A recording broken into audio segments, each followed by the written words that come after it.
د کرکټ مسابقې خلاصې شولې. زه بریالي ټیم ته مبارکي وایم. زما لپاره ټول ټیمونه بریالي وو، چا چې پکې اشتراک کړی وو ټول ټیمونه بریالي وو. دویمه دا چې له ټولو هغو قهرمانانو ملي اتلانو څخه مننه کوم چې افغانستان ته راغلي وو، په شپږیزه کې یې برخه اخیستې وه. دریم قدم کې له ټولو هغو امنیتي ځواکونو یا هغه مجاهدینو یا طالبانو څخه ډېر زیاته مننه کوم چې امنیتي تدابیر یې نیولي وو.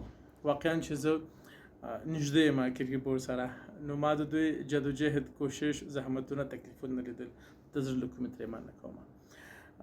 همداسې سلسله دار له لمر تلویزیون کارمندانو، تخنیکي همکارانو، نطاقانو، ټولو هغو کارکوونکو دغه برخې کې افغانانو ته په دې شرایطو کې پروګرامونه جوړول، وړاندې کول، لایف مننه کوم.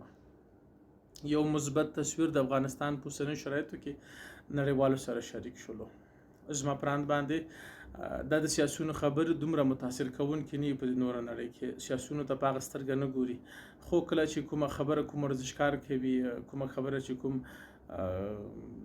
فرهنګي یا کلتوري یا هنرمند یا کسبګر یا بل څوک کوي، هغه ډېر تاثیر کوونکی وي. په دغه څو شپو ورځو کې د هندوستان څخه راغلي مېلمنو له افغانستان څخه ډېر ښایسته تصویر نړۍ ته وړاندې کړو. ډېره مننه کوم او یو خاصه مننه له حافظ صاحب، انس صاحب څخه کوم چې دغو سره یې وکتل. یو ګیله هم ترې کوم چې له داسې اشخاصو سره، له مېلمنو سره په داخل افغانستان نور سره ګوري، خو هغه څوک چې دوی سره غواړي وګوري، انس صاحب سره، لا اوس هم په تمه انتظار په قطار کې ورته ولاړ دی. حتی وټساپ نمبر دوی هم جواب نوټ کړی. یعنی مثبت تصویر په کل کې وړاندې شولو. شپږیزه په خیر سره خلاصه شوله. زه افتخار کوم په ټولو هغو ټیمونو، په هغو ټولو هغه کارمندانو، په ټولو هغو امنیتي تدابیرو، یعنې الف له تر یا پورې چې په دغه برخه کې وو، زه ترې مننه کوم.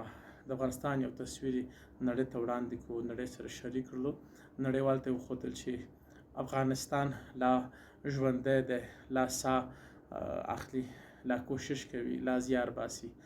او افغانستان سره خپل قهرمانان ولاړ دي. افغانستان کې خپل ملتونه دي، قومونه دي، حکومت دي، او هغه ګنګوسې چې د افغانستان د کرکټ ټیم په تړاو باندې وي، هغه شایعات چې د افغانستان د کرکټ په تړاو باندې وو، هغه سره حل فصل شول. او الحمدلله الحمدلله ثم الحمدلله په دې څو ورځو کې دغه شپږیزې ټیم مسابقې وي، حتی یو پوزه هم نه ده پکې ونه شوې.